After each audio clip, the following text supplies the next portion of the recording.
कहानी के पार्ट 1 में हमने देखा कि राहुल की मम्मी ने झल्ली को अपने घर बुला लिया था और जब झल्ली गांव छोड़ने की बात बोली तो राहुल की मम्मी तुरंत बोल पड़ी। अरे, तुमसे गांव छोड़ने को नहीं कह रही हूं मैं। उसके पास जाकर उसकी हालत देखो। क्या हालत हो गई है उसकी। मैं उसे मरते हुए नहीं देख सकती। कुछ पूछने पर मुंह नहीं खुलता। आज कितने दिनों के बाद मुंह खोला। उसने कहा कि मरने से पहले एक बार तुम्हें देखना चाहता है। मुझे उसकी जिंदगी लौटा दो, ठीक कर दो उसे। कहते हुए संध्या जी की आंखें भर आई और वो चली गई। जल्दी असमंजस में पड़ी कुछ पल को वहीं खड़ी रह गई कि क्या करे। फिर वह भी उसी दशा में चली गई जिधर संध्या जी गई थी और उन्हें देखकर बोली, कहाँ है छोटे साहब। तो संध्या जी बिना उसकी तरफ देखे बोले, ऊपर से दाएं कमरे में। गोरी ऊपर चल दी। वह कमरे के दरवाजे तक पहुंचकर पल भर को ठिठकी, फिर पर्दे हटाकर धड़कते दिल के साथ अंदर कदम रखा। पलंग के सिरहाने एक खाली बोतल लटक रही थी, शायद ग्लूकोज की थी। पीला चेहरा लिए राहुल आंखें बंद किए लेटा था। कैसे हो गया 1 महीने में ही, जल्ली ने मन ही मन सोचा। और वो उसकी बंद आंखें देखकर जाने को पलटी तो आहट पाकर राहुल ने आंखें खोल दी। जल्ली को देखते उसके मुंह से निकला, आप? तो जल्ली बोली, जी, अ, हम, माँ ने बुलाया था। तो राहुल ने मन में सोचा कि मैंने तो मना किया था मम्मी को कि आज मत बुलाना, फिर क्यों बुलाया है इसको। तभी राहुल को सोच में डूबा देखकर जल्ली तुरंत बोली, मुझे उन्होंने आपकी देख रेख को कहा है। आप आराम कीजिए, मैं बाद में आऊंगी। अच्छा, तो अब भी मेरा चेहरा देखना गंवारा नहीं है आपको? कुछ दिन और झेल लीजिए, राहुल बोला। जल्ली ने उसे देखकर बहुत मुश्किल से खुद को संभाला था। पहले की बात अलग थी, लेकिन अब राहुल को लेकर लोगों के ताने सुन सुनकर वह बहुत तनाव में रहने लगी थी। बाहर से ही सहज दिख रही थी, लेकिन अंदर ही अंदर वो घुलती जा रही थी। चीजें भूलने लगी थी, कुछ याद नहीं रहता। तुरंत की बात तुरंत ही भूल जाती थी। लगता था जैसे धीरे धीरे पागलपन की तरफ बढ़ती जा रही थी। पहले राहुल से बात कर लेती थी, लेकिन अब किसी से कुछ नहीं कहती तो सारी बातें जहन में ही रह जाती और ये जहरीली बातें धीरे धीरे नासूर बनती जा रही थी। राहुल कोई जवाब ना पाकर बोला, नहीं देखना चाहती मुझे तो कोई बात नहीं, आप चली जाइए। मुझसे नाता ही क्या है आपका। लेकिन इतना याद रखिएगा कि आखिरी इंसान आपको देखने की है। पूरी कर सके तो कर दीजिएगा। राहुल की बात सुनकर अब झल्ली उसकी तरफ पलटते हुए बोली, क्या कर रहे हैं आप और क्यों कर रहे हैं आप ऐसा। राहुल उसे देखते हुए बोला, मैं क्या कर रहा हूँ। मैं तो कुछ करने लायक ही नहीं रहा। अब उठने तक के लिए सहारा लेना पड़ता है। तो जल्दी तुरंत बोल पड़े, वही तो हम जानना चाहते हैं कि ये हालत क्यों की आपने अपनी। अरे, मैंने कुछ नहीं किया, सब अपने आप हो गया, राहुल बोला। जल्दी अब उसकी तरफ बढ़कर झुंझलाहट में बोली, क्यों हमारी जान लेना चाहते हैं आप? आप मरने से पहले हमें देखना चाहते हैं ना। हम उसी दिन तक जिंदा रहे तो आएंगे ना आपके सामने। जब मर ही जाएंगे तो कहाँ से आएंगे। तो राहुल की आंखों में दर्द उतर आया और वो बोला, मैं आपकी जान लेना चाहता हूँ।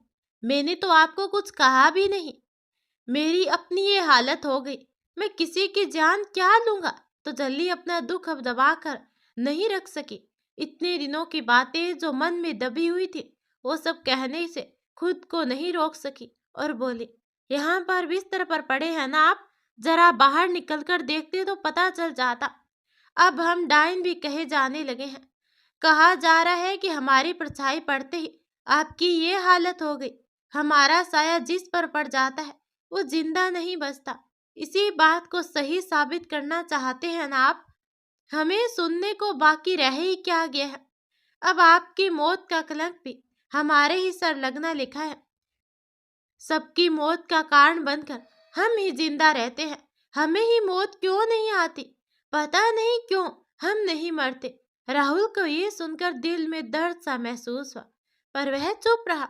वह चाहता था कि झल्ली इतने दिनों से मन में दबा सारा गुबार बाहर निकाल दे। झल्ली डबडबाई आंखों के साथ आगे बोली, लोगों के मुताबिक हमारी ही नजर लग गई आपको। लोग हम पर थूकते हैं अपने आपने हमें हर उस किताब से नवाज दिया जो बाकी रह गया था। पर एक बात हम भी आपको बता दें, हम यहाँ आपको ठीक करने आए हैं। हम इस कलंक को झूठा साबित करेंगे कि हमारे सानिध्य में आने वाले की मौत हो जाती है, और अगर आप ठीक नहीं हुए तो कसम है हमें आपकी, आपसे पहले हम मौत के आगोश में चले जाएंगे। जल्दी रोते हुए ही वहीं जमीन पर बैठ गई और पलंग से सिर लगाते हुए बोली, आपने हमें कहीं का नहीं छोड़ा साहब, कहीं का नहीं छोड़ा। हमारी जिंदगी पहले से भी बदतर बना दी आपने। क्यों किया हमारे साथ ऐसा? हमने तो कभी आपका अहित नहीं चाहा, कभी नहीं। राहुल ने उसके सिर की तरफ अपना हाथ बढ़ाया, लेकिन फिर हाथ पीछे करते हुए बोला, मैंने भी आपकी भलाई ही चाही। मैंने कुछ भी जानबूझकर नहीं किया।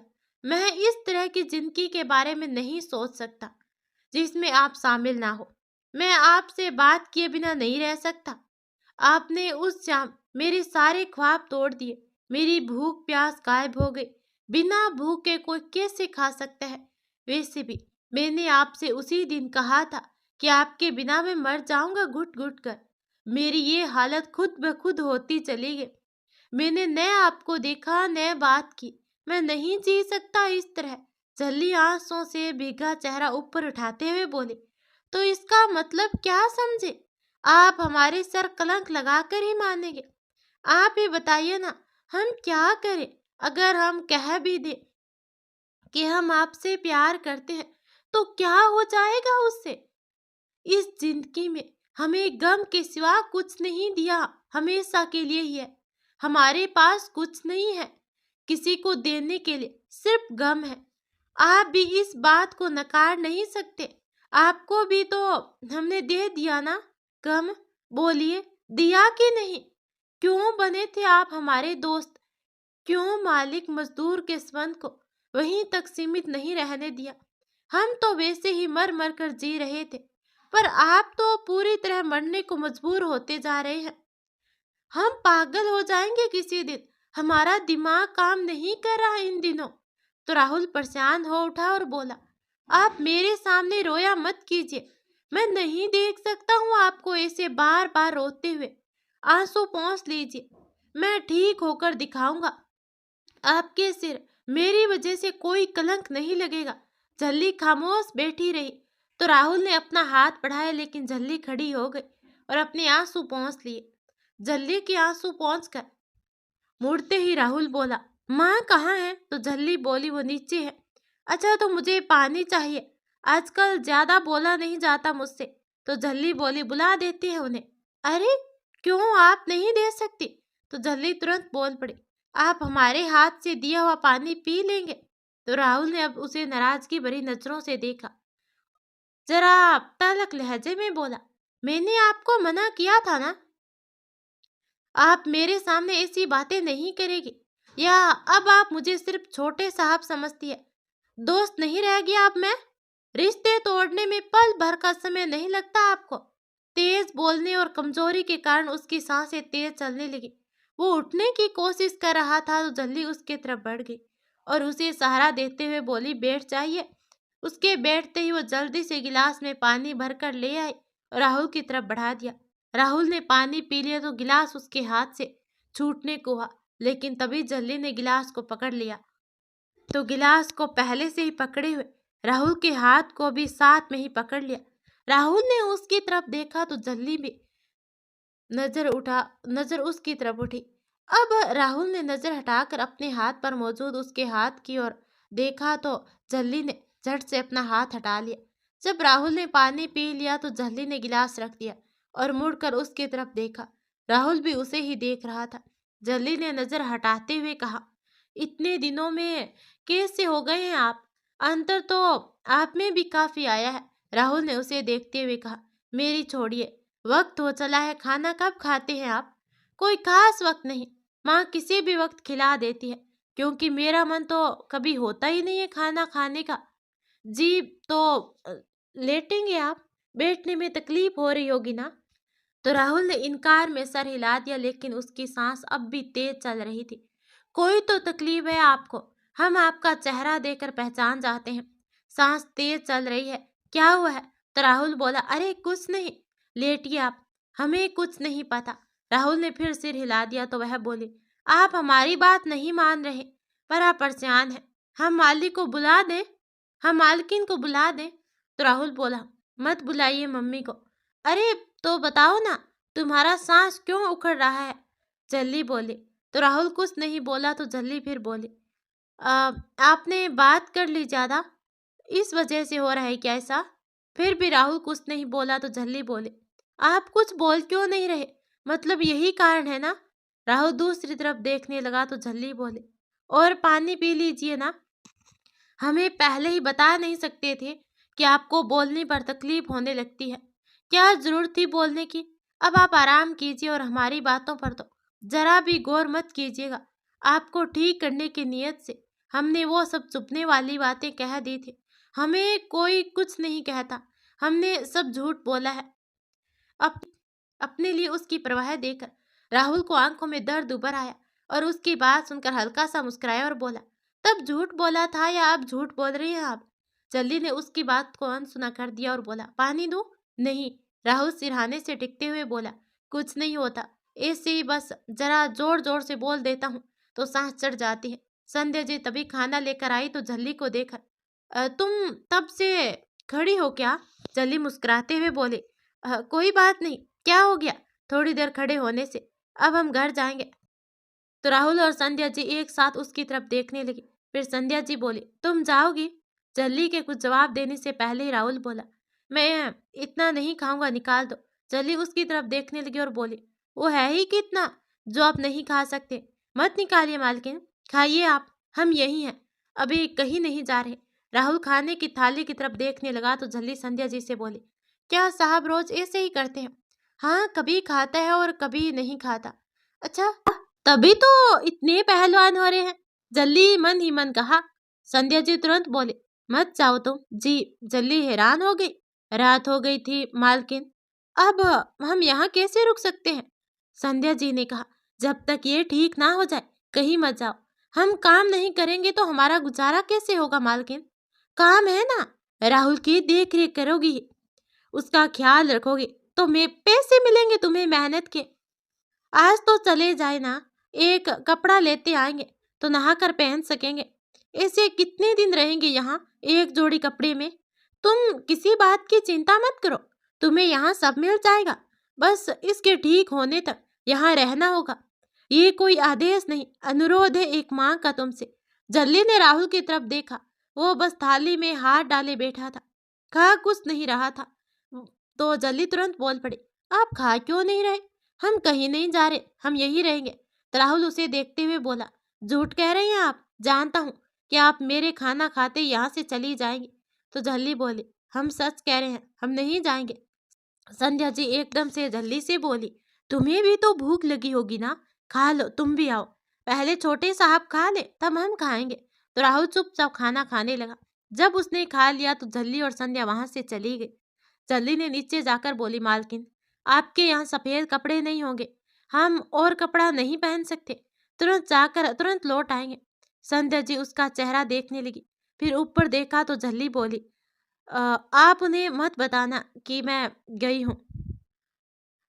तब तक कमरे से राहुल की आवाज आई, वो चली गई ना माँ, अब नहीं आएगी, कभी नहीं आएगी।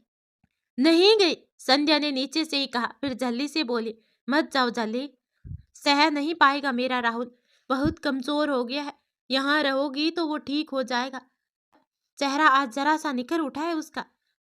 जल्दी ने जाने का विचार छोड़ दिया।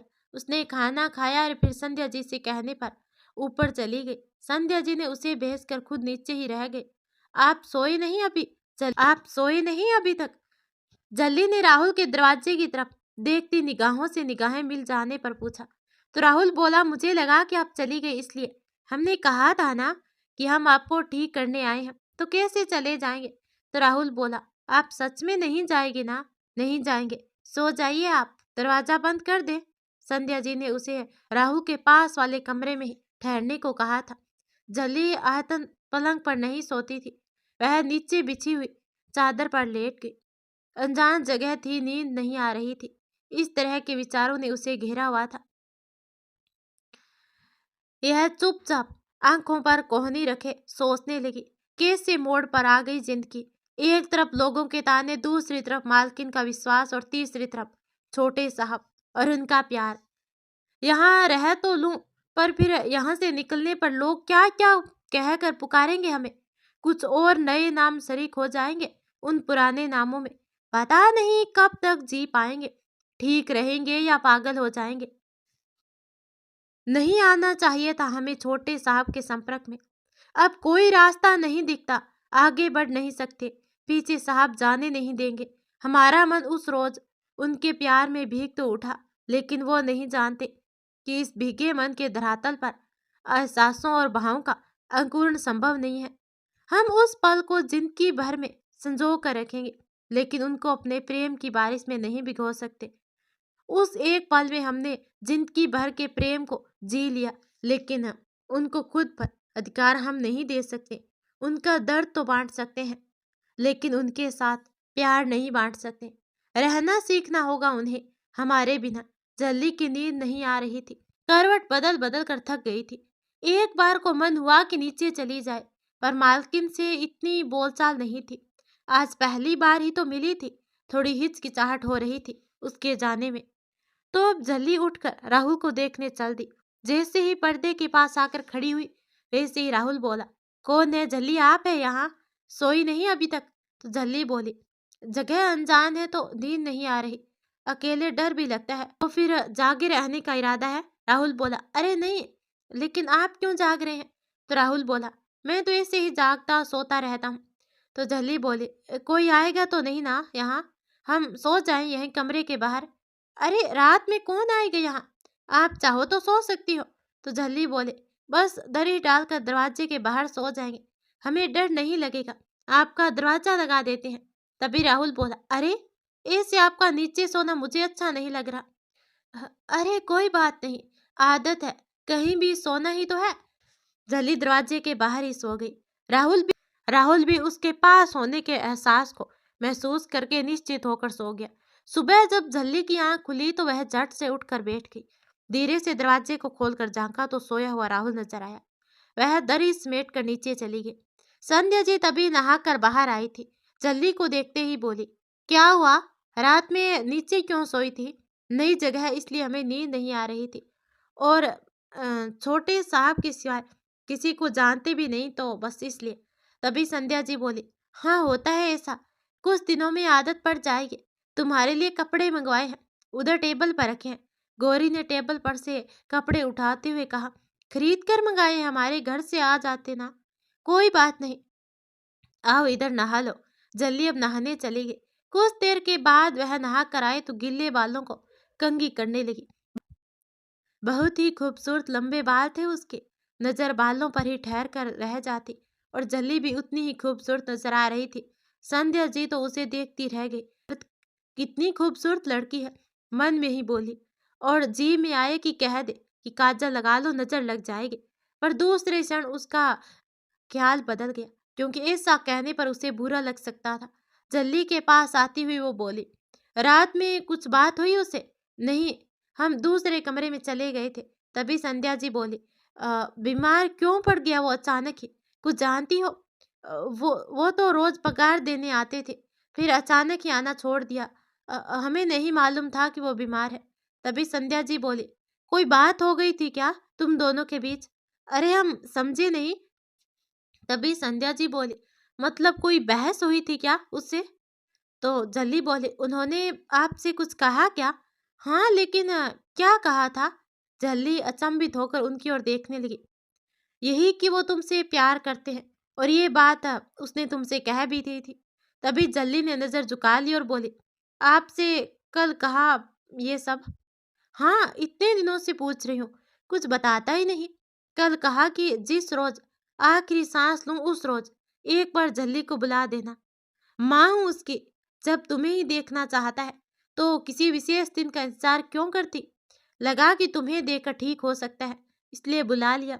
जल्दी चुप रही तो संध्या जी बोली, कहा था क्या उसने कि तुमसे प्यार करता है?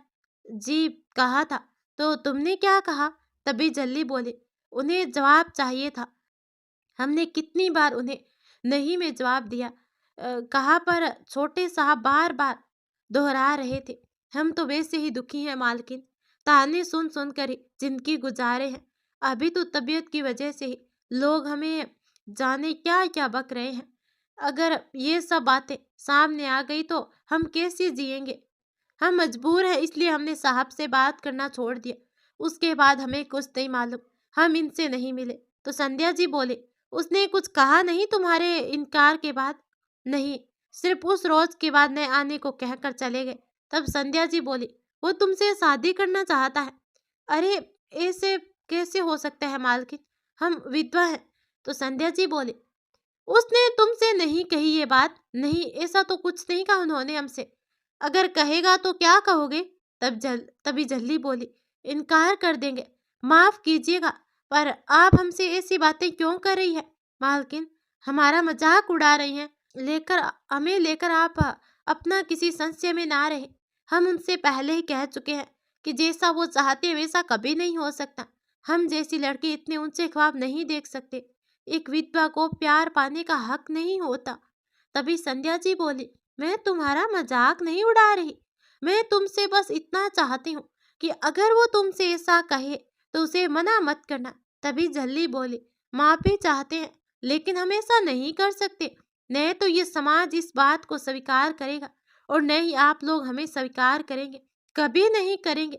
हम ऐसा कोई ख्वाब उन्हें नहीं दिखा सकते जो पूरा ना हो। आपके बुलाने पर हम यहाँ आए जरूर है, लेकिन सिर्फ छोटे साहब को ठीक करने के मकसद से, और कुछ नहीं चाहते हम यहाँ से।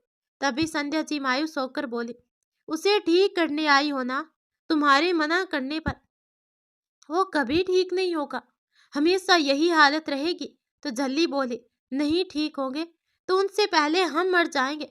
मर सकती हो पर उसे और अपने आप को जिंदगी नहीं दे सकती। जल्ली ने चेहरा फेर लिया। जल्ली कुछ नहीं बोली तो संध्या जी बोली, मैं तुम्हें अपनी छोटी बहू के रूप में स्वीकार कर सकती हूँ। अरे, हम नहीं बनना चाहते, हम जैसे हैं वैसे ही ठीक है। तभी संध्या जी बोली, कैसे ठीक हो? यहाँ की बहू यहाँ की बहू बन जाओगे तो तुम्हें कोई कुछ नहीं कहेगा। ये सब बातें जो आप कह रही हैं वो हम तो क्या, कोई नहीं मानेगा मालकिन। बड़े मालिक, बड़ी बहू, कोई भी नहीं मानेगा। आप बहुत अच्छी है लेकिन कुछ कर नहीं पाएंगे। हम आपको बता दें कि हम उनकी खुशी के लिए सब कुछ कर सकते हैं, क्योंकि हम उन्हें कभी दुखी नहीं देखना चाहें, न ही कभी आगे देखना चाहेंगे, पर अपने दायरे को नहीं तोड़ सकते। हम मजबूर हैं। तभी संध्या जी बोले, उसकी खुशी के लिए अपनी जान दे सकती हैं। अरे, हम हंसकर अपनी जान दे सकते हैं तो उसकी खुशी के लिए उससे शादी क्यों नहीं कर सकती? तभी जल्ली बोली, आप चिंता मत कीजिए, हम उन्हें समझाने की कोशिश करेंगे। अभी तक तो वैसे भी उन्होंने हमसे ऐसा कुछ नहीं कहा। जब कहेंगे तो हम उनसे बात कर लेंगे। ठीक है, अभी तो वो जाग गया होगा, जाओ उसे देखो। तभी जल्ली मासूमियत से बोली, आप जाइए ना, बच्चे जब बीमार हो तो उन्हें माँ की जरूरत होती है। संध्या जी ने उसकी तरफ देखकर मुस्कुराते हुए कहा, एक प्यार में पड़े इंसान को हर वक्त अपने प्यार की जरूरत होती है। वो बच्चा नहीं रह गया, जवान हो गया है। तो जल्ली के चेहरे पर शर्म की रंगत दौड़ गई और वह मुड़कर चली गई। राहुल की नजरें दरवाजे पर लगी थी। नमस्ते, जल्दी ने अंदर कदम रखते हुए कहा। तभी राहुल बोला, नमस्ते, पहली बार आपको खुले बालों में देख रहा हूँ, काफी लंबे हैं। सो तो है ही। आप ये बताइए कि कैसा महसूस कर रहे हैं आप? ठीक ही हूँ। जल्दी आगे बढ़ी और उसे बिठाने के लिए सहारा दिया। राहुल की नजर बार बार जल्दी के चेहरे की तरफ उठ रही थी। उसकी सोनी मांग राहुल को जरा भी अच्छी नहीं लग रही थी। उससे नजरें हटाकर मन ही मन बोला, कब पूरा होगा मेरे दिल का अरमान? कब आएगा वो दिन जब इसमें मेरे नाम का सिंदूर होगा? कितनी खूबसूरत लगेगी तब जल्दी। जी भरकर उसका दीदार कर सकूंगा, बिना किसी डर के पूरे हक से उसे निहार सकूंगा। मन तो बस इसी दिन का प्यासा है। संध्या जी ने चाय भिजवा दी तो राहुल चाय पीने लगा। जली नहीं पी रही थी तो राहुल भी जिद ठान कर बैठा। जली ने उसकी जिद की वजह से कप से एक घूंट भरा और कप रखकर खिड़की के पर्दे हटाने उठ गए तो राहुल ने झट से उसके कप से अपना कप बदल दिया और जल्ली के कप से चाय पीते हुए मुस्कुराने लगा। पर्दे हटाते जल्ली की तरफ देखकर वह मन ही मन बोला, बस तुम्हारे यहाँ आ जाने से जिंदगी जिंदगी लगने लगी है। पहले भी जी रहा था, लेकिन तुम्हारे आने के बाद जिंदगी ज्यादा खूबसूरत लगने लगी है। जब झल्ली ने जैसे ही मुड़कर उसकी तरफ देखा, राहुल फौरन बोला, मैं आपके बिना नहीं जी सकता, ये तो हमने देख ही लिया है। झल्ली सहजता से बोली, आपसे शादी करना चाहता हूँ मैं। झल्ली उसके हाथ से कप लेते हुए बोली, आप अभी ये सब बातें मत कीजिएगा, पहले ठीक हो जाइए। तभी राहुल बोला, तब तो आप चली जाएंगी, आप फिर बीमार पड़ जाएंगे, हम फिर आ जाएंगे। जल्ली उसके कमरे के सामान को सही करते हुए बोली। तो राहुल पहले की तरह जल्ली का सहज व्यवहार देखकर मुस्कुरा उठा। काफी दिन बीत गए। अब जल्ली राहुल के साथ बिल्कुल पहले की तरह ही बात करने लगी थी। राहुल भी धीरे धीरे ठीक हो रहा था, लेकिन इन सब बातों से अनजान थे कि जैसे जैसे राहुल ठीक हो रहा था, वैसे वैसे जल्ली का दिमाग की तनाव बढ़ता जा रहा था। उसे समझ में नहीं आ रहा था कि वह ठीक होने पर राहुल को कैसे समझाएगी, क्या जवाब देगी, क्या करे न करे। बीच जल्ली बुरी तरह उलझती जा रही थी। राहुल और संध्या जी के सामने वो बहुत खुश रहती और सहजता से उनसे बातें करती, लेकिन बाद में अकेली पड़ती तो दिमाग चकराने लगता। उसे लग रहा था जैसे वो पागल हो जाएगी। बचपन से ही बहुत कुछ सहती आई थी, पर किसी बात की चिंता कभी नहीं की थी। लेकिन अब वह हर वक्त सोच में डूबी रहती। राहुल हर पल कुछ रोज उसे कहता कि ठीक होने के बाद शादी करूंगा आपसे, तो झल्ली उसकी बात को टाल देती थी। तो वो एक इंसान है। सारी बातें सोच सोच कर मानसिक रूप से बहुत परेशान होने लगी थी। एक दिन झल्ली दूसरे कमरे में बैठी हुई थी। राहुल भी अब काफी हद तक ठीक हो चुका था। झल्ली यहाँ से चले जाने की और राहुल को समझाने की सोच में डूबी हुई थी कि तभी राहुल वहां आया और सोच में डूबी झल्ली के पीछे खड़ा हो गया। झल्ली को उसके आने का आभास जरा देर से हुआ और उसने पीछे पलटकर देखा तो राहुल को सच में वहां देखकर वह झट से खड़ी हो गई। झल्ली खड़े होते हुए झट से सिर पर दुपट्टा करते हुए बोली, आप कब आए यहाँ? अभी आया हूँ, राहुल ने पीछे हाथ रखकर जवाब दिया। क्या बात है, इसे क्यों देख रही हैं? झल्ली ने पलक झपकाते हुए कहा। राहुल ने अपना हाथ आगे किया और बोला, यह है सिंदूर, आपकी मांग में बढ़ना चाहता हूँ। झल्ली 2-3 कदम पीछे हट गई और बोली, आप ऐसा कैसे कर सकते हैं? राहुल ने अब उसकी तरफ कदम बढ़ा दिया तो वह सहम गई। राहुल ने अब उसकी तरफ कदम बढ़ा दिया तो वह समझ गई कि राहुल सिंदूर लगाकर ही रहेगा। झल्ली उसे खुद की तरफ बढ़ते देकर पीछे हटते हुए बोली, छोटे मालिक, नहीं साहब, आप ऐसा नहीं कर सकते। हमने आपको कितनी बार समझाया, हम आपसे शादी नहीं कर सकते। राहुल भी कदम बढ़ाते हुए बोले, मुझे मना मत कीजिए झल्ली, मैं आज किसी की नहीं मानूंगा। आप ही कहती रहती है ना कि मुझे दुखी नहीं देख सकती, तो मैं इसी में खुश रहूंगा कि आपकी मांग में अपने नाम का सिंदूर भर दूं।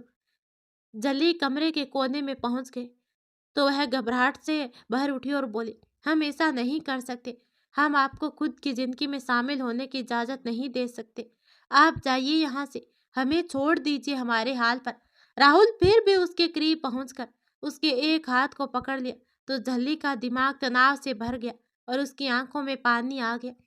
वह पानी भरी निगाहों से राहुल की तरफ देखते हुए बोली, मत कीजिए ना, हम आपको कैसे समझाएं, हम जी नहीं पाएंगे। राहुल ने फिर भी अपना हाथ ऊपर उठाया तो झल्ली ने अपने दूसरे हाथ से सिर पर मौजूद दुपट्टे को और आगे सरका दिया ताकि मांग ढक जाए, लेकिन राहुल ने उसका हाथ हटा दिया और दुपट्टा भी सर से खींचकर पीछे कर दिया। तभी संध्या जी और अजीत के पिता नारायण जी वहां पहुंच गए। राहुल, पीछे हटो, नारायण जी गरजती आवाज में कहा तो झल्ली का ध्यान राहुल से हटकर उन पर चला गया। इससे पहले कि नारायण जी कमरे में राहुल तक पहुंच पाते, राहुल ने झल्ली की मांग में सिंदूर भर दिया। ये क्या किया आपने? झल्ली रोते हुए राहुल की तरफ निगाहें उठाकर बोली, आपको सुहागन बना दिया। राहुल ने भी उसकी निगाहों में देखते हुए जवाब दिया। सब कुछ नारायण जी की आंखों के सामने ही हुआ था। वो गुस्से से अंदर चले गए और राहुल को एक थप्पड़ जड़ दिया तो झल्ली की तो सांसें ही अटक गई। नारायण जी उसकी तरफ मुड़े और बोले, बहुत बड़े बड़े सपने हैं तुम्हारे, तुमने सोच कैसे लिया कि तुम यहाँ की बहू बन सकती हो?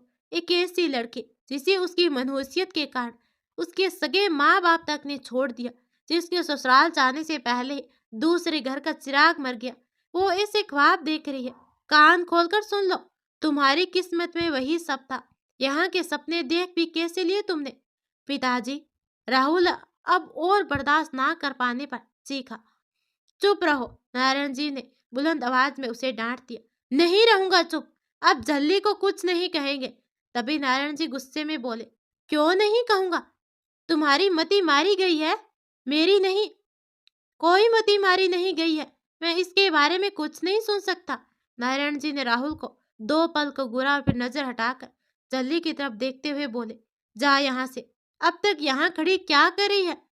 जल्ली दोनों के बीच बहस देकर घबराहट से रोने लगी और रोती हुई बाहर जाने लगी तो राहुल ने उसका हाथ पकड़ लिया। कसम है आपको, हमारा हाथ छोड़ दीजिएगा, हमसे यहाँ नहीं रुका जाएगा। जल्ली ने कहा तो राहुल की पकड़ ढीली हो गई और जल्ली हाथ छुड़ाकर भाग गई। राहुल उसके जाते ही नारायण जी के सामने आ खड़ा हुआ और बोला। अब तक चुप था क्योंकि बहस करने पर उसके मन में और पछतावा बढ़ जाता, लेकिन वो चली गई। तो एक बात मेरी भी सुन लीजिए, जल्ली मेरी पत्नी है। अब मैं उसके साथ बदसलूकी पसंद नहीं कर सकता। इस घर से वो इसलिए जिस घर में वो नहीं रहेगी वहां मैं भी नहीं रह सकता।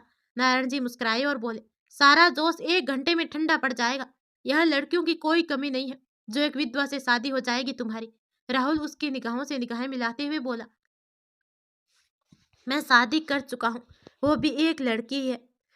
तभी नारायण जी गुस्से में बोले, ज्यादा जबान मत चलाओ। राहुल बोला, जबान तो अब चलने लगी है। नारायण जी ने उस पर हाथ उठाना चाहा तो राहुल ने उनका हाथ पकड़ लिया और बोला, अब नहीं। संध्या जी उन्हें देखती रही तो राहुल हाथ छुड़ाकर वहां से जाने को हुआ। नारायण जी पीछे से बोले, जवानी का जोश है बेटा, जल्दी ठंडा पड़ जाएगा और दोबारा लौट कर आओगे। वो लड़की किसी को आबाद नहीं कर सकती, सबको बर्बाद ही करती है। तो राहुल की मुट्ठियां कस के लेकिन कुछ भी बोलने से उसने खुद को रोक लिया और कदम बढ़ा दिए। तो संध्या जी पीछे से बोली, राहुल मत जा बेटा। राहुल अपने कमरे में कुछ कपड़े और जरूरी सामान लेते हुए बोला, मैं यहाँ नहीं रह सकता।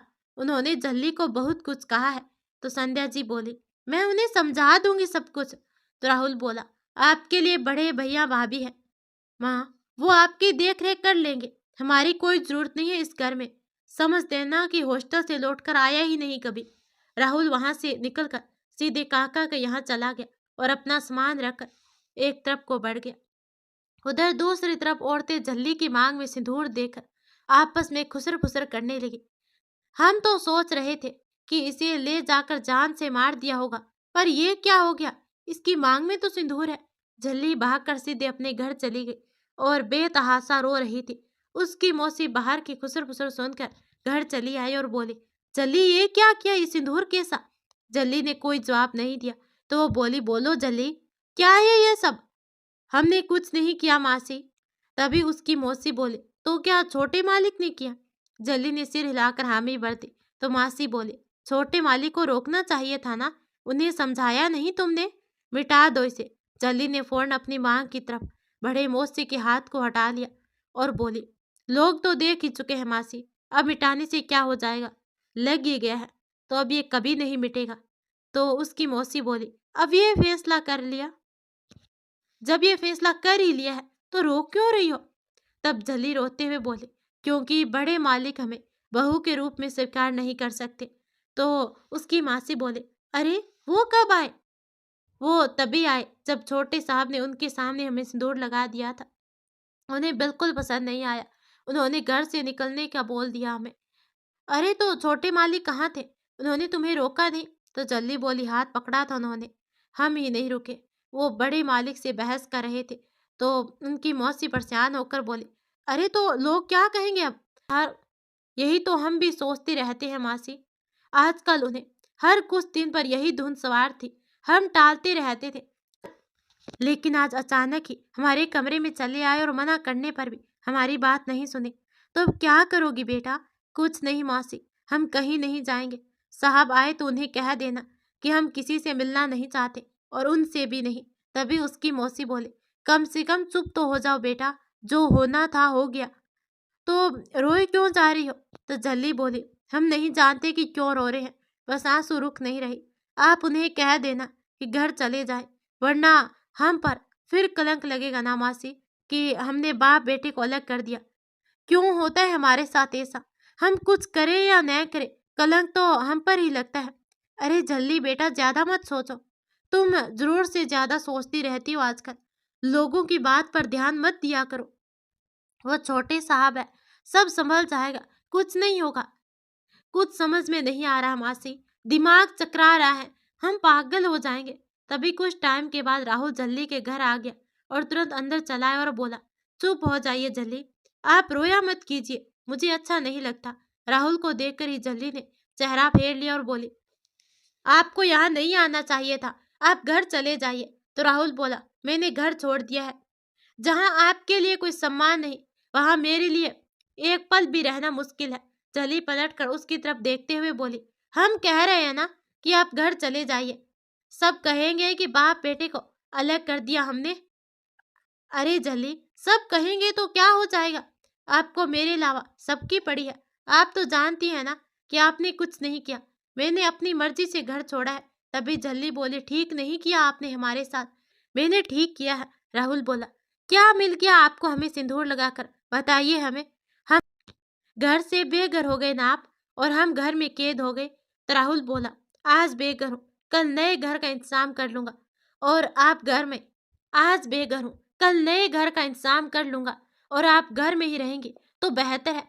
कम से कम लोगों की उठपटांग बातों से दूर रहेंगे, नहीं सुन पाएंगे कि कोई आपको क्या कह रहा है। अरे हम तो आपसे भी दूर रहना चाहते हैं, आप चले जाइए यहाँ से।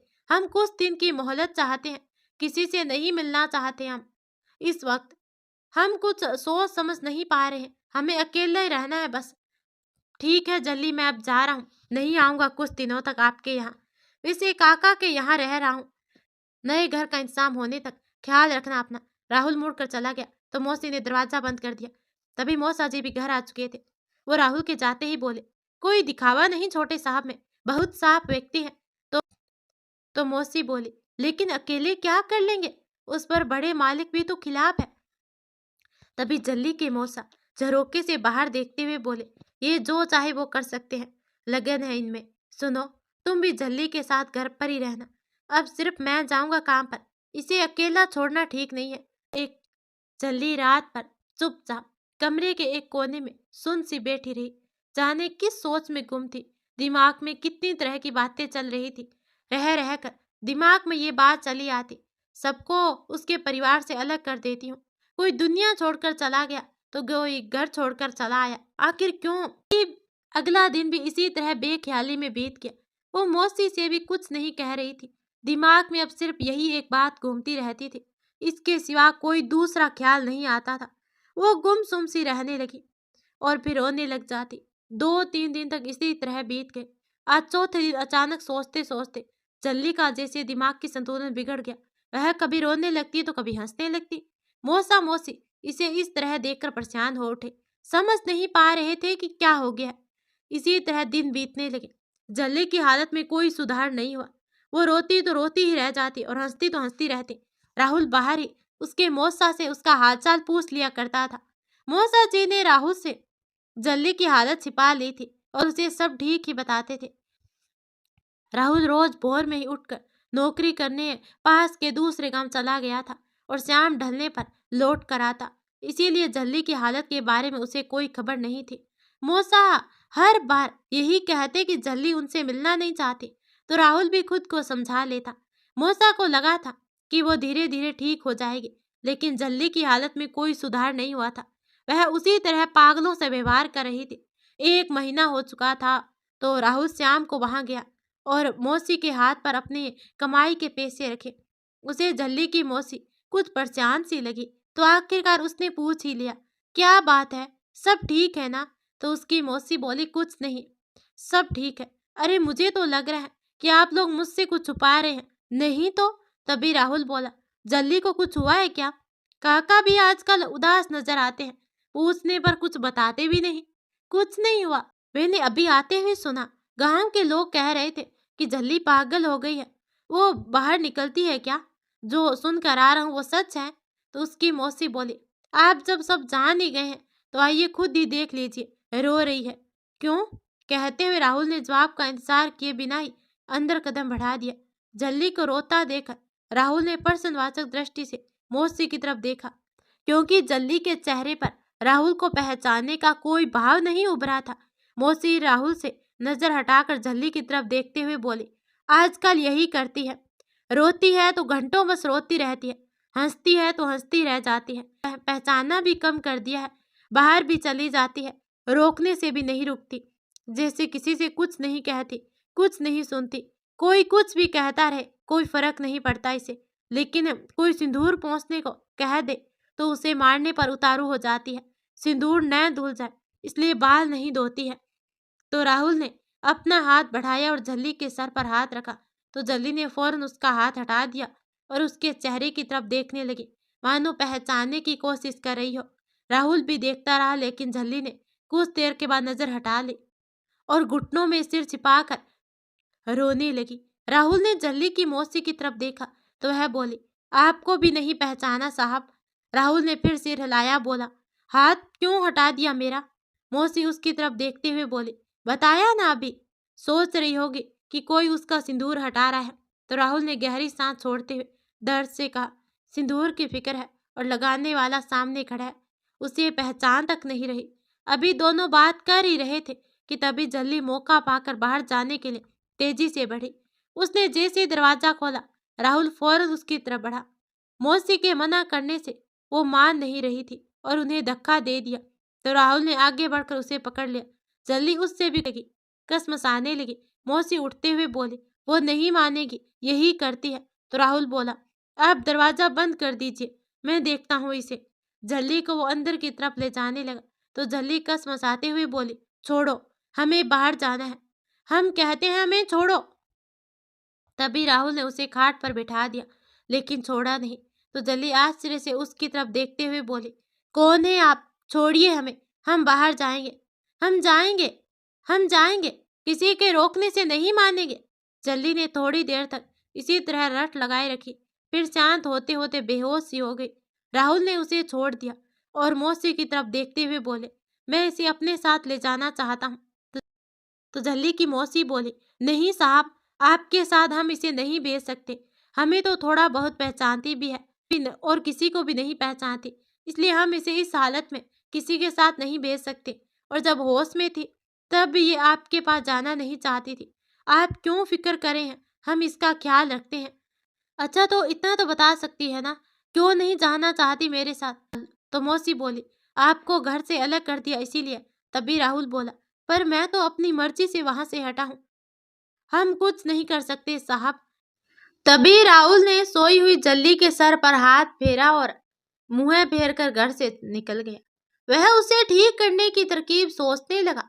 उसने कुछ दिनों के लिए दूसरे गांव जाना छोड़ दिया और सोचने लगा कि जब भी जल्ली बाहर आएगी तब वह उसे याद दिलाने की कोशिश करेगा। घर में तो उसकी मौसी के सामने वह साथ बैठता भी नहीं था। अनजानी सी झिझक महसूस होती थी। एक दोपहर जब चारों तरफ शांति थी, सब अपने घरों में थे, तो वह खेत की तरफ निकल गया और धूप से परेशान होकर एक चबूतरे पर बैठ गया। तभी उसकी नजर जल्ली पर पड़ी। वह हंसती हुई खेत की तरफ भागी जा रही थी। राहुल को तो इसी मौके का इंतजार था। वह भी उठकर झल्ली के पीछे चल दिया। झल्ली खेत में एक और खड़ी और अकेले ही हंस रही थी। तो राहुल उसके सामने आकर खड़ा हो गया। झल्ली तब भी हंसती रही। राहुल जब उसका हाथ पकड़ा और मंदिर की तरफ बढ़ गया, वहां जाकर वहां बड़ा वाला घंटा बजाते हुए बोला, बाहर निकलो सब। धीरे धीरे लोग घर से बाहर आते गए और वहां जमा हो गए। भीड़ में राहुल के पापा भी थे। राहुल को ये नहीं मालूम था कि वो हंसती हुई झल्ली की तरफ देखकर बोला, देखो इस लड़की की तरफ, क्या से क्या हो गई है ये, अब कोई कुछ नहीं कहता, क्यों पड़े हैं सबकी जबान पर ताले।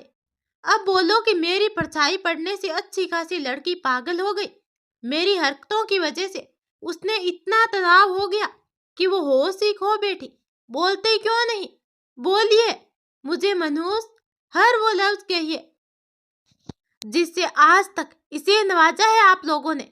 मैं जरा सा बीमार क्या पड़ गया, सबने इसे जाने क्या क्या नहीं कहा, लेकिन ये लड़की पागल तक हो गई, फिर भी किसी ने मुझे कुछ नहीं कहा अभी तक।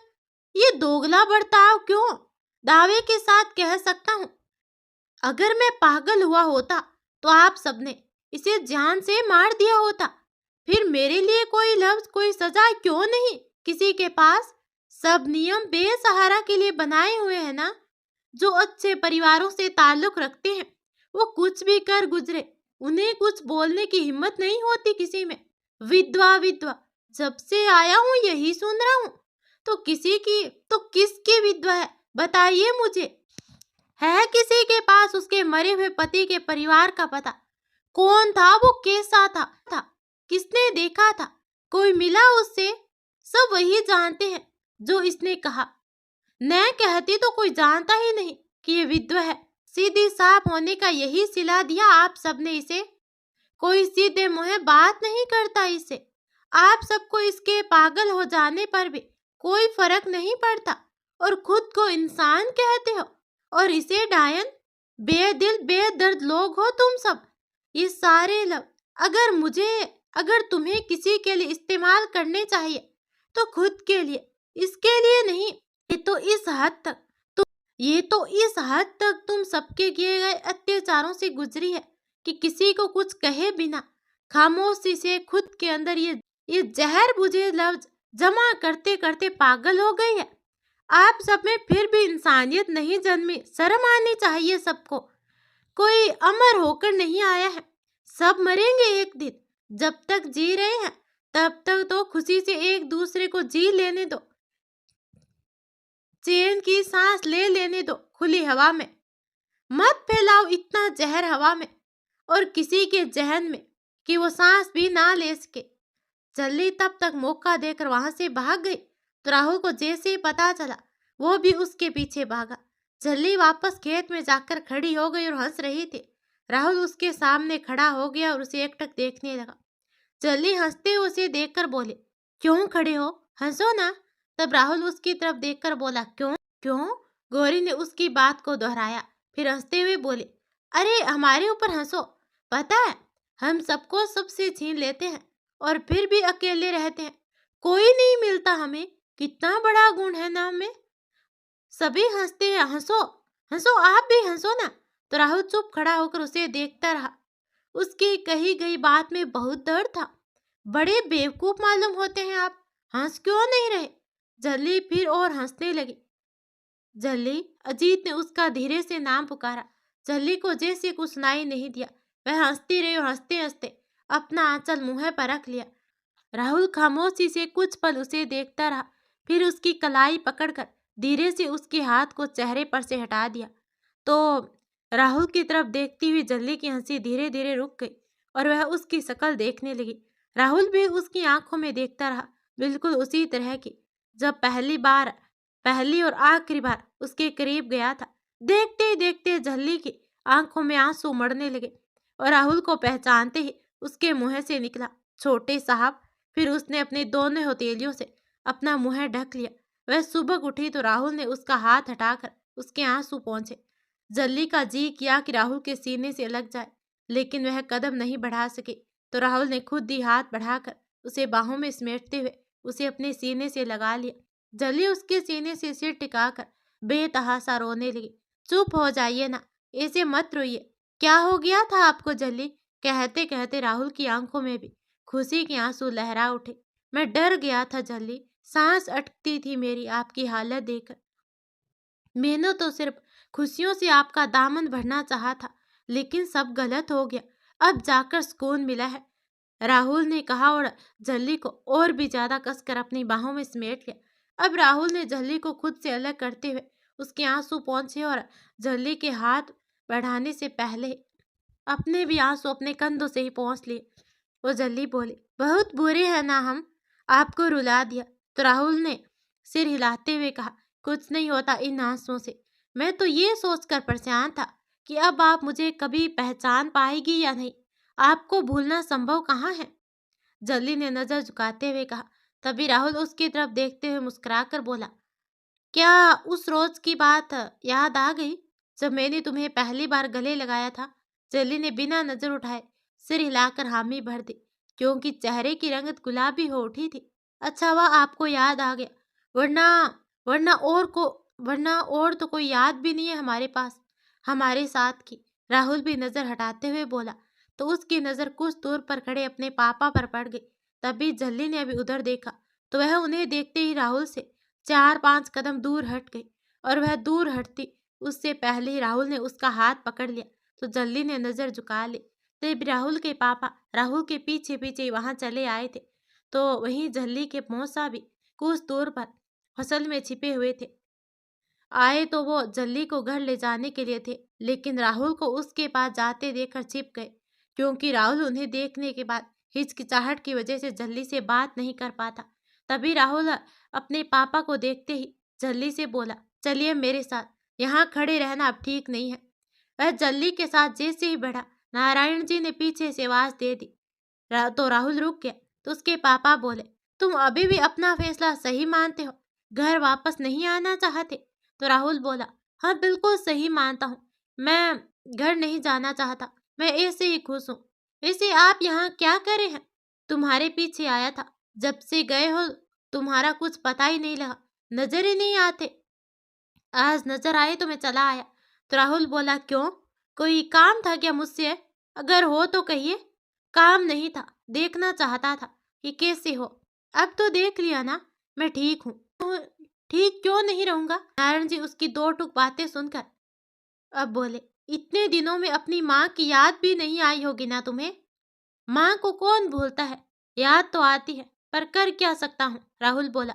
इस बीच असहजता की वजह से जल्ली लगातार अपना हाथ छुड़ाने की कोशिश में थी, लेकिन राहुल ने नहीं छोड़ा था। अब वह हार कर शांत पड़ गई। तो राहुल अपने पापा से बोला, आप अभी यहीं रुकेंगे क्या?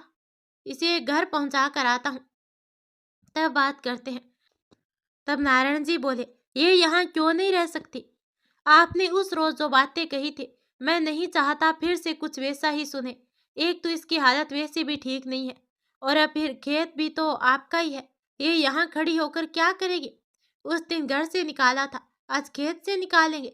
जल्दी नजर नीचे किए हुई अब भोले से बोली, आप यहीं रहिए, हम अपने घर चले जाएंगे, बस हाथ छोड़ दीजिए। तो राहुल उसकी तरफ देखते हुए बोला, मैं आपको अपने साथ लेकर जाऊंगा, अब मेरे साथ रहना है आपको। जल्दी नारायण जी की मौजूदगी से बहुत असहज हो रही थी, तो वह झिझकते हुए बोली, हम अभी घर चले जाते हैं, आप आ जाना बात करके। तभी राहुल बोला, आपकी मौसी आपको मेरे साथ नहीं भेजेगी, उन्हें हमने मना किया था साहब, आप आ जाना, वो कुछ नहीं कहेंगे। राहुल अब उसका हाथ छोड़ते हुए बोला, सीधे घर जाना, किसी की बात पर ध्यान मत देना। राहुल के हाथ छोड़ते जल्दी तेज कदमों से वहां से चली गई। तभी राहुल अब नारायण जी की तरफ देखकर बोला, आइए उधर चबूतरे पर बैठकर बात करते हैं, यहाँ धूप बहुत तेज है। नारायण जी कदम बढ़ाते हुए बोले, घर पर ही चलो, वहीं बात करते हैं।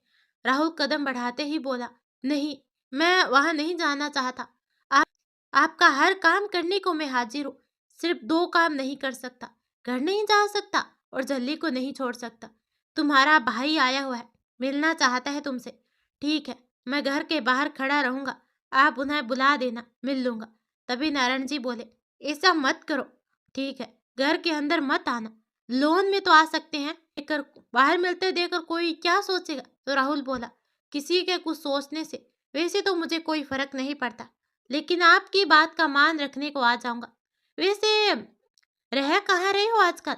तभी राहुल बोला, रहता हूँ कहीं, बताना जरूरी नहीं समझता, लेकिन वो कहाँ रहती है जानते हुए पूछ क्यों रहे हो? जहाँ पहले रहती थी वहीं रहती है अब भी। तुम्हारे साथ नहीं रहती? नहीं। दोनों बात करते हुए घर पहुंच गए थे, तो उनके पीछे पीछे राहुल लॉन में चला आया। वहां लगी हुई कुर्सी को देखते हुए बोला, मैं बैठा हूँ यहीं पर, बुला दीजिए भैया को।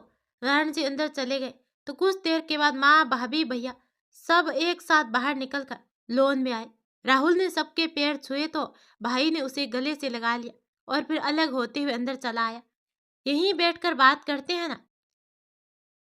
राहुल ने हल्का मुस्कुराने की कोशिश करते हुए कहा। सभी कुर्सी पर बैठ गए तो राहुल का भाई अशोक बोला, क्या बात हो गई है राहुल? कुछ नहीं भैया। तभी अशोक बोला, लेकिन घर छोड़कर क्यों चले गए? तुम एक सप्ताह हो गया मुझे आए हुए, एक सप्ताह हो गया मुझे आए हुए, तुम्हें ढूंढ रहा हूँ, नजर ही नहीं आते तुम तो। गांव में ही रहता हूँ भैया। तो फिर नजर क्यों नहीं आते? तभी राहुल बोला, सुबह चला जाता हूँ और शाम ढले घर आता हूँ, इसीलिए। माँ बाप से भी कहीं नाराज हुआ जाता है क्या राहुल? क्या करूं, बात ही कुछ ऐसी हो गई थी भैया। लेकिन क्या हुआ ये तो बता। तभी राहुल बोला, जब 1 सप्ताह हो गए आए हुए तो सब पता होगा ना। मैं क्या बताऊं। अब संध्या जी बोली, मेरी याद नहीं आई कभी। ऐसे कैसे नहीं आएगी माँ, झूठ बोल रहा है। नहीं, बहुत याद करता हूँ आपको। अशोक बीच में ही बोला, पापा ने कुछ कह दिया तो इतना बुरा मान गया। उन्हें मनाने की कोशिश तो करते कभी। उन्होंने जिस लहजे में बात की थी उसके बाद उनको मनाने में कोई आसार नजर नहीं आ रहे थे। और मैं गलत नहीं था, इसीलिए कोशिश करना भी नहीं चाहता था। तो साथ क्यों नहीं रहती वो तुम्हारे। नारायण जी ने वहां आते हुए पूछा। क्योंकि मैंने घर छोड़ दिया, इसीलिए उसने मुझे घर जाने को कहा। वो नहीं चाहती थी कि कोई उसे कहे कि उसने बाप बेटे को अलग कर दिया। तुम घर आए, मैंने कह दिया था कि मैं वहां लौटकर नहीं जाऊंगा। फिर मैं कहीं और रहता हूँ। कहीं और क्यों, यहाँ क्यों नहीं आए। नारायण जी अपने शब्दों पर जोर देकर बोले। तो राहुल भी उनकी तरफ नजर उठाते हुए बोला, आपने उसे इतनी गलत बातें क्यों कही। आप आ चुके थे, देखा भी था कि वो मुझे रोकने की कोशिश कर रही थी, मना कर रही थी वो मुझे। बावजूद इसके मैंने उसे सिंदूर लगाया। आपको जो बोलना था मुझे बोल सकते थे, लेकिन आपने मुझे कुछ नहीं कहा, उल्टा उसे ही बोलने लगे। आपने हर वो बात उसे याद दिला दी जिसे मैं उसके जहन से मिटाने की कोशिश कर रहा था। उसकी कोई गलती नहीं थी।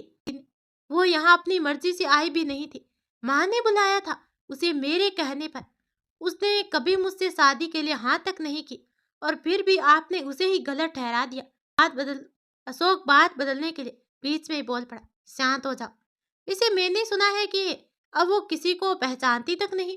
तुम्हें भी पहचानती है या नहीं। मिले थे उससे। तो राहुल बोला, हाँ सही बात है, अब वो पहचानती नहीं किसी को। लेकिन आपको कैसे पता भैया। मैं और पापा गए थे वहां तुम्हें ढूंढने के लिए। सोचा था कि तुम वहीं मिलोगे, पर नहीं मिले। तभी राहुल बोला, मैं घर जमाई नहीं बनना चाहता। इतना कमाने लायक हूँ कि कहीं भी रहकर उसकी और अपनी जरूरतों को पूरा कर सको। तो अशोक बोला, शादी की है उससे। अभी तक नहीं, बस सिंदूर लगाया है भैया। फिर कोई रिश्ता नहीं है तुम दोनों के बीच, है ना, दोस्ती का भैया। तो अशोक बोला, कल तक तो ठीक नहीं थी, आज अचानक ठीक कैसे हो गई वो। पिताजी ने सब देखा, वही बता देंगे। नारायण जी बोले, मेरी तो कुछ समझ में नहीं आ रहा, तुम जादूगर हो क्या। उसका हाथ पकड़ते ही वो ठीक कैसे हो गई। उस रोज की बात याद करते हुए राहुल के चेहरे पर एक रंग चला आया, और वो बिना किसी भाव के बोला, आप देख ही रहे थे, मैंने उसके अलावा और कुछ भी नहीं किया था। हमारा रिश्ता इतना मजबूत है कि वो ठीक हो गई मेरे लिए। यहाँ से जाने के बाद पहली बार मिले थे क्या, नारायण जी ने जानना चाहा। तो राहुल बोला, नहीं, तीसरी बार मिले थे। लेकिन पागल कैसे हो गई वो। तभी राहुल बोला, सबने उसे इतनी बातें कही, उसे सुनकर किसी का भी दिमाग घूम जाए, वो भी तो एक इंसान ही है, उसकी भी सहन शक्ति जवाब देगी। लेकिन वो सफेद कपड़ों में क्यों रहती है अब भी। मुझे नहीं पता पापा, कपड़े सफेद पहनती है, पर सिंदूर तो नहीं मिटाया। क्यों। सिंदूर सुहागन का प्रतीक मान होता है पापा। हाँ ये मैं भी जानता हूँ, तो क्या हुआ। तो ये है कि उसी सिंदूर के ना होने से सबने उसकी जिंदगी बदतर बना दी। सिंदूर कोई और नहीं पहुंचती कि उसके पति पर कोई विपत्ति ना आ जाए। मैंने उसी सिंदूर लगाया, और मुझ पर कोई विपत्ति आने से पहले वो मर जाएगी। अच्छा तो जिंदगी भर ऐसे ही रहना है दोनों को, शादी नहीं करनी। अशोक ने फिर बीच में पड़ते हुए पूछा। तो राहुल बोला, शादी करेंगे भैया, सोचा तो आज का था, पर पिताजी मिल गए तो यहाँ आ गया। अब तो कल करूंगा कोर्ट मैरिज। नारायण जी ने उसकी तरफ देखकर बोले, वो मान जाएगी। मुझे तो नहीं लगता, मानना पड़ेगा अब उसे, और तमाशा नहीं बनने दूंगा उसका। कहते हुए राहुल उठ खड़ा हुआ। भाभी जो अब तक चुप बैठी थी अब बोली, मैं भी मिलना चाहती हूँ एक बार उससे। राहुल ने सबके पैर छू लिए और घर से निकलते हुए बोला, वो नहीं मिलेगी भाभी, असहज हो जाती है। तो भाभी बोली, मैं ऐसे बन ठन कर नहीं चलूंगी, साधारण सी गांव की लड़की की तरह वेश बना लूंगी, जैसा आपको ठीक लगे। भाभी जल्दी से अपने आप को बदल कर आ गई। तो राहुल बाहर निकलते हुए बोला, आप मेरे साथ मत चलना, पीछे रहना, मैं उसे बाहर ले आऊंगा तो देख लेना, ठीक है। अब राहुल उसके साथ चल दिया। नारायण जी ने भी नहीं रोका। जल्दी के घर के बाहर पहुंचकर राहुल ने उसे आवाज दी, जल्दी तुरंत बाहर आ गई। राहुल उसे देखता रह गया। धुले हुए भीगे बालों में बहुत खूबसूरत नजर आ रही थी वो। तभी राहुल ने झल्ली से पूछा, ठीक हो अब? तो झल्ली ने हाँ में जवाब दिया। आप ठीक हैं? तभी तो हम ठीक हैं, कहते हुए राहुल ने पीछे मुड़कर देखा तो भाभी ने अंगूठे और उंगली को जोड़कर इशारा किया कि बहुत खूबसूरत जोड़ी है। फिर वो जाने के लिए मुड़ गई तो राहुल अंदर बढ़ते हुए बोला, कुछ अधूरा है, पूरा कर देता हूँ, आइए। जल्ली भी उसके पीछे अंदर चली आई तो राहुल ने उसकी मांग में सिंदूर भर दिया और बोला, अब ठीक है। जल्ली का चेहरा शर्म की सुर्ख से और भी ज्यादा खिल गया और वह नजर नीचे किए हुई धीरे से बोली, एक बात पूछे, उस दिन मालिक ने हमें देखा था क्या? तो राहुल बोला, हाँ देखा था। क्या सोच रहे होंगे वो? आपको हमें गले नहीं लगाना चाहिए था। तभी राहुल बोला, कुछ नहीं सोच रहे होंगे। आपकी मांग बढ़ने के नाते आप मेरी पत्नी हैं, क्या हम गले मिलने का हक भी नहीं रखते? चली कुछ नहीं बोल पाई, शर्म से इधर उधर देखने लगी। तो राहुल बोला, वैसे वो इस बारे में कुछ नहीं कह रहे थे। क्या कह रहे थे बताऊं? चलो बता ही देता हूँ। मुझसे पूछ रहे थे कि तुम जादूगर हो क्या? कह रहे थे कि बस उसका हाथ पकड़ा तो वो ठीक हो गई। ऐसा कैसे हो गया? तो मैंने भी कह दिया, आप तो सब देख ही रहे हैं, मैंने और कुछ भी तो नहीं किया था। तभी राहुल कुछ टाइम रुक कर फिर से बोला, अब आप हमेशा मेरे साथ रहोगे, क्योंकि मेरे पास रहोगे तो कोई कुछ नहीं कहेगा, वरना फिर से सबके ताने सुनकर पागल हो जाएंगी आप। और मैं नहीं चाहता कि अब ऐसा कुछ हो, तो चलो अब मेरे साथ। तभी झल्ली बोले, फिर वही बात कर दी आपने, हम ऐसा कैसे कर सकते हैं? तो राहुल बोला, मेरी कसम है आपको, मेरे साथ चलिए। तभी झल्ली बोली, कसम नहीं देते। क्यों दी आपने कसम? मौसी जाने नहीं देगी। तो राहुल बोला, अगर कसम नहीं देता तो तुम मानती नहीं। मौसी की छोड़ो, उनको मैं मना लूंगा। अब राहुल ने झल्ली के मौसा मौसी से इजाजत ले ली और झल्ली को लेकर चल दिया। काका के घर पहुंचकर उसने दरवाजा खटखटाया तो काका ने दरवाजा खोल दिया। वह झल्ली को अंदर लेकर बढ़ गया और काका से बोला कि हम कोर्ट मैरिज करने चल रहे हैं। तभी झल्ली बोली, आप ये सब क्या कह रहे हैं? मत कीजिए ना। अरे मैं आपको यहाँ इन लोगों के बीच नहीं छोड़ सकता, अपने साथ रखना चाहता हूँ और साथ रखने के लिए ऐसा करना जरूरी है। कहते हुए राहुल ने एक पीली साड़ी उसे थमाते हुए कहा, पहन कर आइए जल्दी से। जल्दी चुप खड़ी रही तो राहुल उसकी तरफ कदम बढ़ाकर उसके कंधों पर हाथ रखते हुए बोले, बात मान जाइए मेरी, जिंदगी अब सिर्फ आप है और कुछ भी नहीं। हमारी शादी का प्रमाण रहेगा तो हम नई जिंदगी शुरू कर सकेंगे। जल्दी फिर भी सोच में डूबी रही तो राहुल बोला, किस सोच में डूबी हैं आप? लोगों ने बस वहम बैठा दिया है आपके अंदर।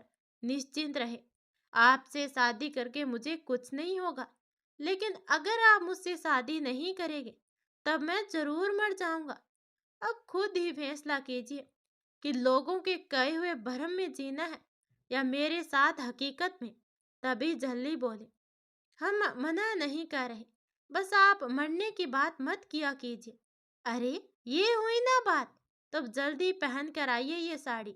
अब जल्दी साड़ी पहनकर आ चुकी थी तो राहुल के उसे चूड़ियां दे दी और बोला, इनको पहन लो। अरे हम ये कैसे पहन सकते हैं? जल्दी ने उसकी हाथ की तरफ देखकर कहा तो राहुल के होठों पर मुस्कुराहट तैर गई, जैसे वो इसी जवाब की अपेक्षा कर रहा था। वो आगे बढ़ा तो झल्ली बोले, नहीं, हमारा मतलब है। उसकी बात अधूरी ही रह गई क्योंकि राहुल ने उसकी कलाई थाम ली थी। झल्ली के हाथ और पूरा जिस्म कांप गया। उसने अपना हाथ खींच लेना चाहा लेकिन राहुल उसे चूड़ियां पहनाने लगा तो झल्ली की जान गले में अटक गई। हम पहन लेंगे, आप हाथ छोड़ दीजिए, वह हाथ को खींचते हुए बोली। तो राहुल ने अपनी मुट्ठी खोल दी और झल्ली झट से दूसरी तरफ को घूमकर चूड़ियां पहनने लगे और मन ही मन बोली, ये सब क्या महसूस हो रहा है? क्या ऐसा ही साहब को भी महसूस होगा? कैसे रंग में रंग दिया हमें, अजीब सी उलझन हो रही है। राहुल चुपचाप उसे प्यार से देखता रहा। जल्दी मुड़ते हुए बोले, अब हम और कुछ नहीं पहनेंगे, हमें शर्म आती है ये जेवर वगैरह पहनने में। तो राहुल बोला, सिर्फ ये झुमके पहन लो, मैं अपने हाथों से पहना देता हूँ। तभी जल्दी बोले, नहीं, हम नहीं पहनेंगे। अच्छा नहीं लगता। तो राहुल ने अब और ज्यादा जिद नहीं की और झुमके वापस टेबल पर रखते हुए बोला, चलिए। अब जल्ली ने घूंघट कर लिया ताकि रास्ते में कोई उसे पहचान ना सके। वो आगे आगे चल रही थी और राहुल कुछ दूरी बनाकर पीछे पीछे। उधर भाभी ने घर जाकर सबसे कहा, वो आज ही शहर जा रहे हैं जल्दी के साथ कोर्ट मैरिज करने। मान क्यों नहीं जाते आप लोग? अच्छी लड़की तो है। तभी भाई अशोक भी खड़े होते हुए बोले, मैं भी तो कितने दिनों से यही समझाने की कोशिश कर रहा हूँ। राहुल इसी उम्र में यहाँ वहाँ घूम रहा है। वो घर पर रहा ही कब है? इतने दिनों हॉस्टल में रहा और अब हॉस्टल से आते ही ये सब। मुझे उस पर बहुत प्यार आता है। अभी भी छोटा सा जिद्दी सा बच्चा नजर आता है। फिर अशोक ने अपनी पत्नी से पूछा, बात की जल्दी से तुमने? पूरी तरह ठीक हो गई ना? तो उसकी पत्नी बोली, राहुल खुद बात कर रहे थे तो मैंने देखा था। बहुत ही भोली सी प्यारी सी लड़की है। अच्छे से बात कर रही थी।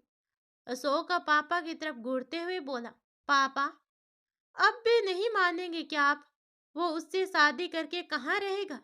जाहिर है कि इस गांव में तो रहेगा नहीं। फिर हम उसे ढूंढेंगे कैसे?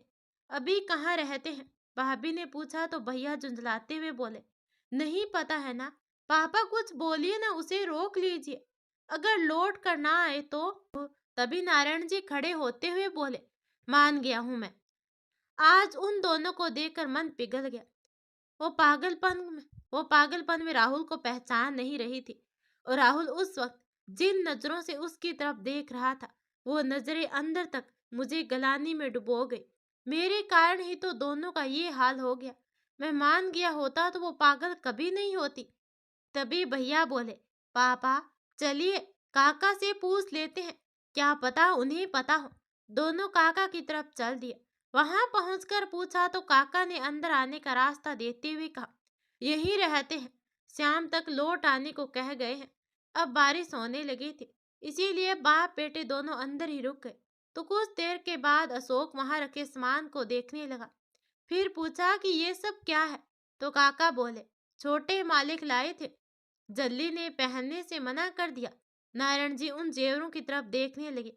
फिर जाने क्यों उठे, तभी भाभी और संध्या जी ने दरवाजे पर कदम रखा तो वह वापस अंदर आ गए।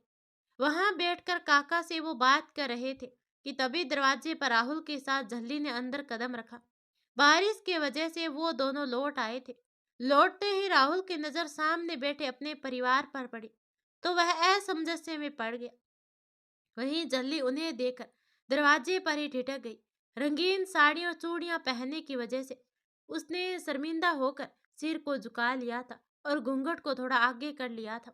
तभी राहुल अंदर कदम बढ़ाते हुए बोला, तो आपको यहाँ का पता मिल ही गया? मेरा ही इंतजार हो रहा था क्या?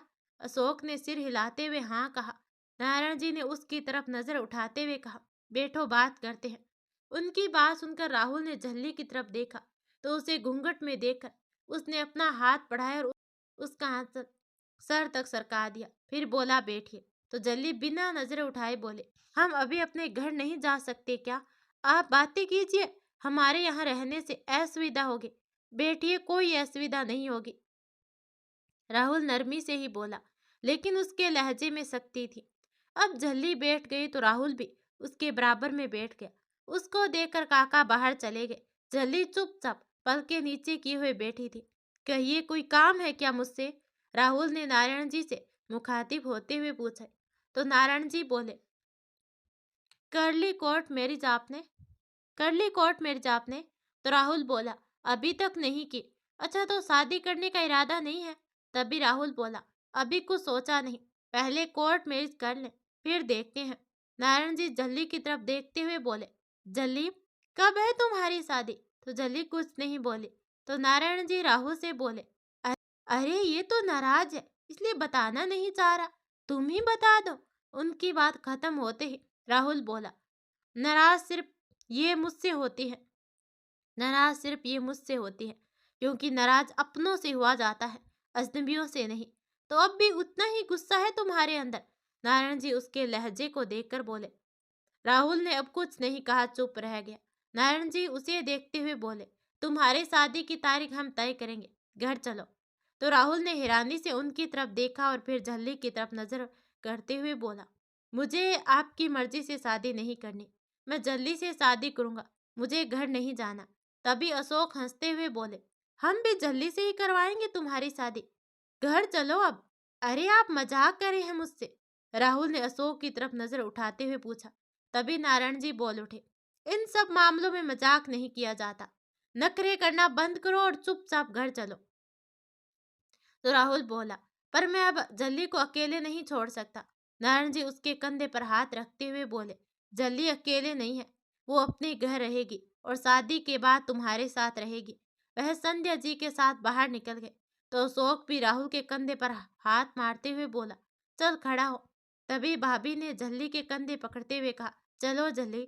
जल्ली ने खड़े होते हुए राहुल की तरफ देखा तो राहुल भी उसकी तरफ ही देख रहा था। तभी जल्ली ने फिर नजरें झुका ली। तभी राहुल अशोक की तरफ देखते हुए बोला, मैं कल चलूंगा। अब जल्दी से कुछ बात करना चाहता हूँ। तो अशोक बोला, अभी सामान उठाओ, वहां छोटी सी पार्टी है। तभी राहुल बोला, पार्टी किस चीज की है भैया? अरे सगाई समारोह है तुम्हारा। तुम्हारे पीछे आदमी लगाए हुए थे। शहर जाने वाले रास्ते पर कहा था कि अगर लौट कर आए तो पार्टी की तैयारी कर दे। अब तक सब हो गया होगा। तो राहुल बोला, मेरे तो कुछ समझ में नहीं आ रहा भैया। तभी अशोक बोला, अच्छा अब तू नखरे करेगा? जल्ली के सामने कान पकड़कर ले चलूं क्या? सारंगी, तुम जल्ली को तैयार करके ले आना। मैं इसको लेकर चलता हूँ। तो राहुल की भाभी ने जल्ली को लाने के लिए हामी भर दी और जल्ली से बोली कि चलो चलते हैं। तो जल्ली फिर राहुल की तरफ देखने लगी। तो राहुल ने पलकें झपकाते हुए सहमति दे दी। सारंगी भाभी उसे पकड़ते हुए बोले, चलो तुम्हें तैयार करूं। फिर राहुल की तरफ देखते हुए बोले, राहुल दूसरी साड़ी पहना दूं ना इसे, या यही पसंद है आपको? अरे नहीं, आपका जो मन करे। मैं क्या बताऊं? राहुल झेपते हुए बोला। फिर एक तरफ को बढ़ गया तो अशोक सामान लेकर बाहर निकल गया। उनके जाते ही राहुल भाभी के सामने हाथ बढ़ाते हुए बोला, भाभी ये मैं लाया था, इसके लिए पहना देना। और उधर एक साड़ी रखी है, वो भी। भाभी चुटकी लेते हुए बोली, अभी तो कह रहे थे कि कुछ भी पहना दो। अब भैया के सामने क्या कहता? कहकर राहुल भी झट से बाहर निकल गया। भाभी उसके जाने के बाद जल्दी से बोली, अब हम बातें करते हैं। आज तो एकदम सूरजमुखी का फूल लग रही हो। देवर जी तो नजर ही नहीं हटा पाएंगे। जल्दी ने कुछ नहीं कहा, चुपचाप सर नीचे झुका लिया। तो भाभी बोले, आईने में देखा था आपने आपको? तो जल्दी ने इनकार में सर हिला दिया और बोले, आज तो हमें शर्म आ रही थी, इसलिए नहीं देखा। इसे विधवा को किसके लिए सजना स्वरना है? तो शीशा तो जाने कब से नहीं देखा हमने। तो भाभी बात बदलते हुए बोले, अच्छा चलो जल्दी से साड़ी बदलो, वहां सब इंतजार करेंगे। जल्दी ने साड़ी बदल ली। तो भाभी ने उसे टिक्का लगाया और झुमके पहना दिए। तो जल्दी बोले, और कुछ नहीं पहनेंगे हम, बस बहुत है इतना।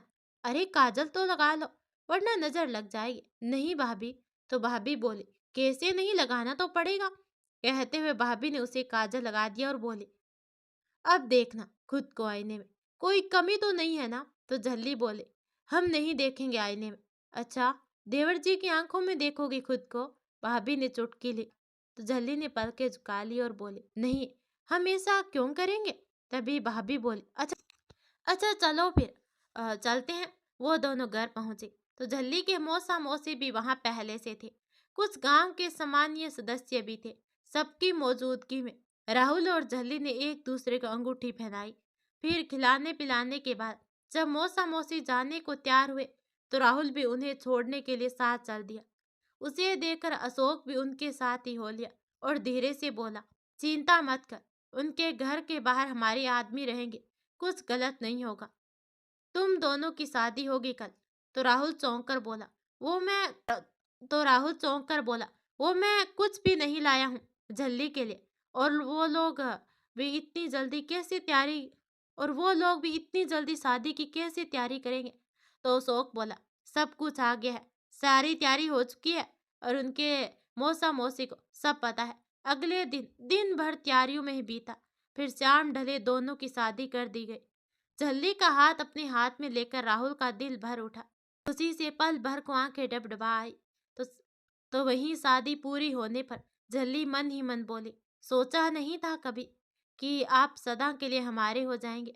आज जैसे आपको पाकर जिंदगी को पाया है फिर से, आज जिंदा हुई है ये जल्दी फिर से, दुनिया की धूप में जलती जल्दी।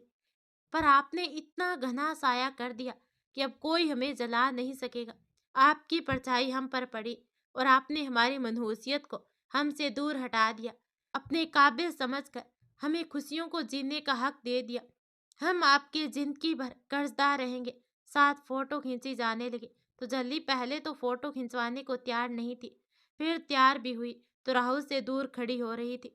तो राहुल भी भाई के सामने शर्मा रहा था, इसलिए उसे करीब करने की कोशिश भी नहीं कर रहा था। तो ये देखकर अशोक वहां से हट गया। भाभी उसके जाते ही बोली, देवर जी अब ये दूरी करीबी में बदलो। तो राहुल मुस्कुराते हुए बोला, अब तो आ ही जाऊंगा करीब, पहले भैया थे ना इसीलिए। राहुल अब झल्ली के पास आकर खड़ा हुआ तो भाभी बोली, पकड़ो इसे। तो राहुल चेहरा बनाते हुए बोला, ऐसे ही खींच लीजिए ना। ऐसे क्यों, चलिए हाथ रखिए कंधे पर, भाभी बोली। राहुल ने अपना हाथ झल्ली के कंधे पर रखा तो झल्ली ने फोटो खींचते ही उसका हाथ हटा दिया। तो राहुल भाभी की तरफ देखकर मुस्कुराया, क्योंकि झल्ली पूरी तरह शर्माई हुई थी, वो पलके भी नहीं उठा रही थी। तो गाइस कैसी लगी आपको ये कहानी? इसी के साथ हैप्पी एंडिंग ये कहानी होती है खत्म। चलो मिलते हैं और किसी नई कहानी में, तब तक के लिए बाय बाय।